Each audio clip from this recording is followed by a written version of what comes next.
Aku beruntung sekali bisa menghadiri sebuah seminar di sekolah anakku. Sebetulnya saat itu aku sedang mengantuk berat karena malam sebelumnya kurang tidur. Namun ternyata topiknya menarik dan bermanfaat untuk para orang tua. Rasa kantuk pun jadi hilang sedikit demi sedikit. Dari seminar itu aku mendapatkan ilmu yang semoga bisa kuaplikasikan ke dalam kehidupanku dan pembaca. Ilmu berharga itu adalah tentang cara-cara untuk meningkatkan prestasi anak. Cara-cara tersebut antara lain: 1.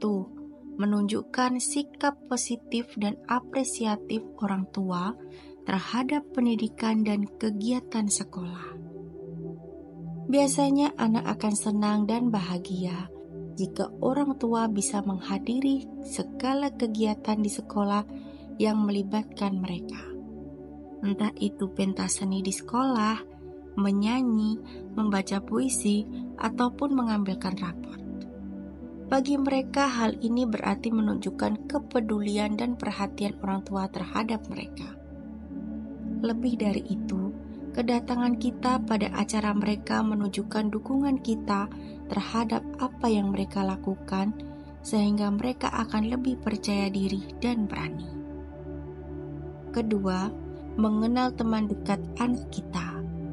Hal ini sangat penting, bukan berarti kita terlalu mencampuri urusan anak-anak kita. Namun sebagai orang tua, wajib memantau mana teman yang baik atau tidak. Bukan pula berarti kita mengajarkan anak kita memilih-milih teman. Alangkah bijaknya untuk tidak terlalu dekat dengan teman yang tidak baik. Tidak bisa dipungkiri bahwa pergaulan adalah penentu pribadi kita. Orang akan menjadi sama dengan teman pergaulannya, karena begitulah sifat pergaulan. Ketiga, hubungan harmonis di dalam keluarga. Bagaimana kita mengharapkan anak kita mendapat nilai yang bagus kalau setiap hari kita sebagai orang tua selalu bertengkar? Keempat, penghargaan dalam bentuk pujian atau hadiah. Atas segala usaha dan jerih payah si anak dalam prestasi di sekolah atau kegiatan lainnya, tidak ada salahnya sebagai orang tua kita memberikan apresiasi dapat berupa hadiah atau pujian untuk anak-anak kita. Apresiasi dapat diberikan tidak hanya pada saat mereka memperoleh nilai bagus, tapi juga pada saat anak membantu pekerjaan rumah tangga kita. Pujian akan membuat anak merasa dirinya dihargai. Mereka akan termotivasi untuk senantiasa menjadi lebih baik lagi. Namun, perlu berhati-hati dalam memberi penghargaan dalam bentuk hadiah atau materi. Bila terlalu sering, anak akan terbiasa memandang segala sesuatu dari materi. Tentunya kita tidak ingin anak-anak kita menjadi materialistis, kan? Kelima, memantau prestasi belajar anak. Orang tua perlu bahkan wajib memantau prestasi anak-anaknya di sekolah. Apakah sedang meningkat atau malah menurun? Hendaknya orang tua bisa menerima dengan lapang dada kondisi prestasi anaknya. Namun pada kenyataannya, bagi kebanyakan orang tua sangat sulit untuk bersikap bijak menerima rapot yang kebakaran, alias ada nilai merah di sana-sini. Begitu nampak ada nilai merah sedikit saja, mereka sama sekali tidak melihat berapa nilai yang berwarna biru. Perhatian hanya terfokus pada nilai merah saja. Persis seperti kata-kata Ajan Bram yang terlihat hanya 2 bata jelek saja. Ada seorang ayah hebat yang kukenal. Suatu hari, anaknya dinyatakan tidak naik kelas. Lalu apa reaksinya? Apakah marah besar? Ternyata sama sekali tidak. Ayah ini dengan hebatnya hanya tertawa dan berkata, "Sekarang kamu lihat kan, kamu tinggal kelas kan? Apakah kamu tidak malu dengan teman-teman?" benar-benar hanya kalimat itu saja yang terucap. Sederhana, tidak pakai bentak dan maki, namun cukup untuk membuat si anak sadar. Emosi tidak selalu membuat seseorang anak tunduk pada orang tuanya. Kesabaran dan kelembutanlah yang mampu memberi ruang bagi anak untuk berpikir akan kesalahannya. Sang anak menjadi terpacu untuk belajar lebih giat lagi ke depannya. Sayangnya, cara ini tidak bisa diterapkan kepada semua anak.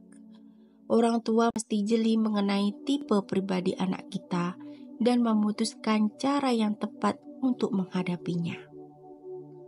Yang sering kita temui adalah orang tua yang berbanding terbalik dengan ayah hebat tadi, yaitu orang tua yang menganggap prestasi akademis dalam nilai-nilai angka adalah segalanya. Peringkat kelas menjadi ukuran keberhasilan akademis. Akibatnya, anak dipaksa terus belajar di luar kemampuan dan keinginannya. Tidak heran, saat ini banyak anak-anak sekolah yang stres. Kecil-kecil sudah stres, hanya karena dipacu untuk belajar demi angka-angka yang bagus. Perlu diingat oleh para orang tua bahwa kemampuan setiap anak berbeda dan kecerdasan setiap anak berbeda-beda bidang. Orang tua perlu membuka pikiran agar tidak terjebak dalam konsep bahwa anak yang pintar adalah anak yang juara kelas. Ada anak yang memang pandai di ilmu eksak, namun juga yang pandai dalam hal seni, komputer, atau bahasa. Untuk itu, ada baiknya kita memahami bagaimana kecerdasan anak kita dan tidak memaksa mereka berusaha di luar batas kemampuan. Berikan anak-anak kita motivasi, bukan paksaan, untuk menjadi yang terbaik bagi dirinya sendiri dan orang lain. Keenam, berikan tanggung jawab sesuai porsinya. Sedari kecil, anak perlu diajari tanggung jawab sesuai dengan porsi dan usia mereka. Belajar bertanggung jawab bisa dimulai dari hal-hal kecil seperti membereskan kamarnya sendiri atau mengerjakan semua tugas sekolah yang diberikan. Dengan didikan untuk bertanggung jawab, anak akan belajar menghargai diri sendiri dan orang lain. Setelah acara seminar tersebut selesai, tibalah saatnya pembagian rapot. Di sini aku diuji. Apakah hasil seminar yang baru saja diikuti hanya akan menjadi sekedar teori atau aku akan berhasil mempraktekannya? Terutama poin keempat dan kelima. Ternyata aku lulus, hore! Tidak sia-sia duduk selama beberapa jam karena aku dapat langsung mempraktekkan saran-saran baik yang kuterima. Hasil nilai rapot mid semester anak bungsuku ada 2 angka merah. Alangkah tidak bijaksana kalau yang kulihat hanya 2 bata jeleknya. Sementara nilai birunya ada 57 buah. Ada 9 mata pelajaran dengan perincian 59 kategori.